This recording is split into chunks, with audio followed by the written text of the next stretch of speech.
In linear algebra, you would encounter the term span. In simple terms, if something is spanning something, what are you trying to explain? It has a range. It has a range, correct?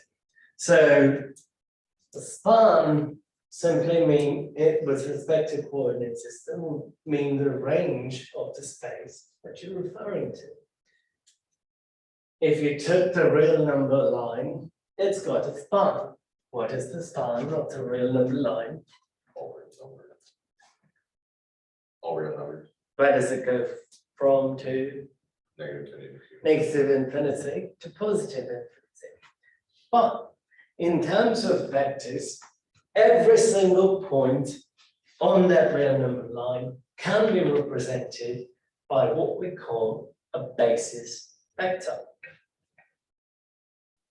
And we refer to it as a standard basis because this is going to generate everything on the real number line. If you have to take a guess, we're going to use a 2D system, okay?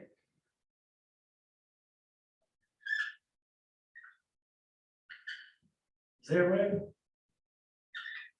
2, as a point that would refer to 0,2. 0,2. Is it right? No, I'm sorry, 2,0. 2,0 point vector. Good. Okay. Think about what I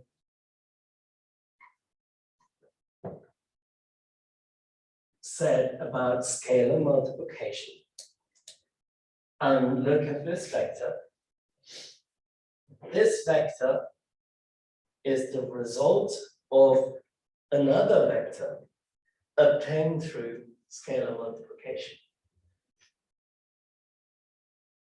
Okay, what is that other vector? You took a vector, you did scalar multiplication by 2, I'll give you a hint, you got this. What is that other vector, Jake? 2 times I have. Now, what is I have, or I vector? Just one in terms of this notation. 1, 0. 1, 0. I can write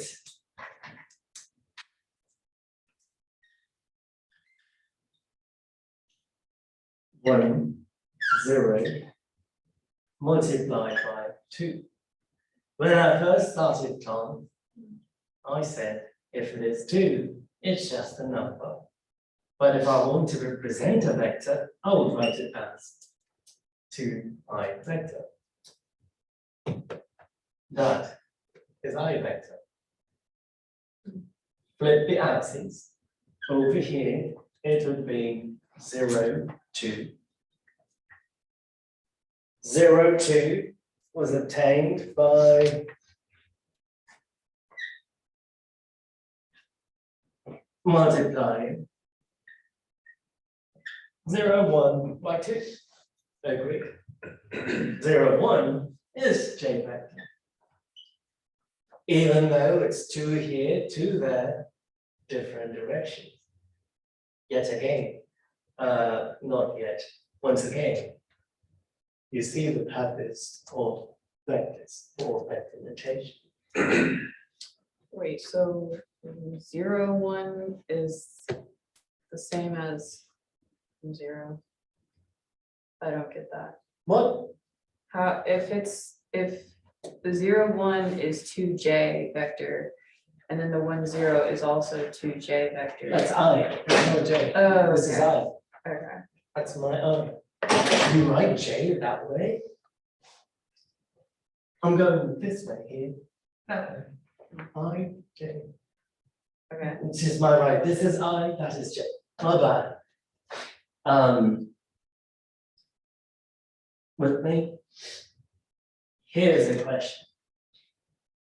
If I pick a point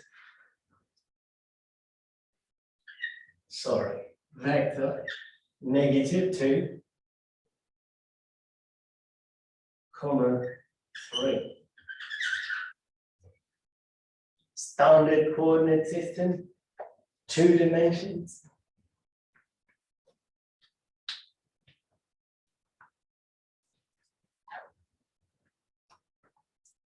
I can rewrite -2, comma 3 in terms of I and J. We wrote this already. Go back to the initial notation, A times I vector, B times J vector. Earlier example, 2 times I vector, 4 times J vector. Now I have -2, comma 3. I want to write it in terms of 1, 0 and 0, 1. Is it possible? Yes. Absolutely.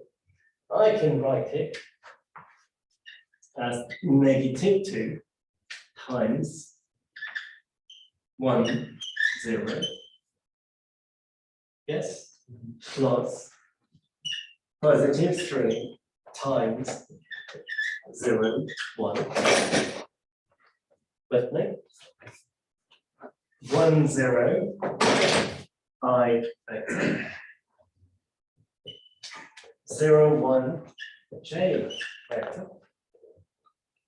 -2I vector plus 3J vector. That is my initial notation that I used at the beginning of class today. Yes? So no matter what point I pick in this 2D space, I can represent that point vector using I vector and J vector. Do you agree? So the entire span is explained by a combination of these vectors. So I vector, so every single vector in that space is spanned by these 2 vectors. So I vector, J vector are the standard basis vectors for 2D space. When I say 2D space, our standard Cartesian plane. Good. If I narrow a space, then I would have a different basis vector. Yes, think about the rotating part. Or let's say I'm just explaining a portion over here, the bunch of points that fall in that shaded region. That would require a different set of bases. Agreed?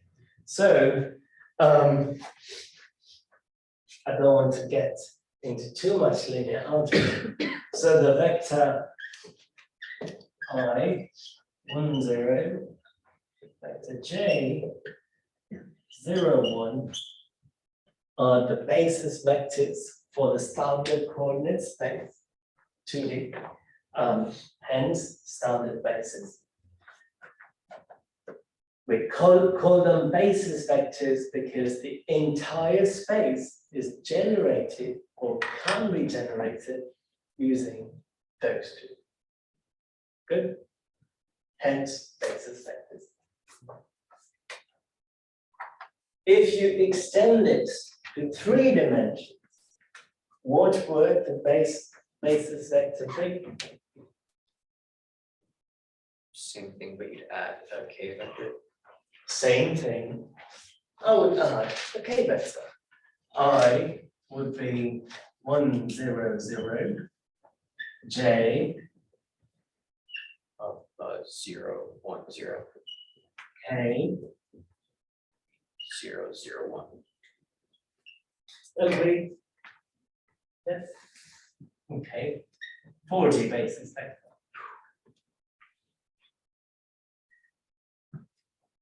L, get L. Oh, okay.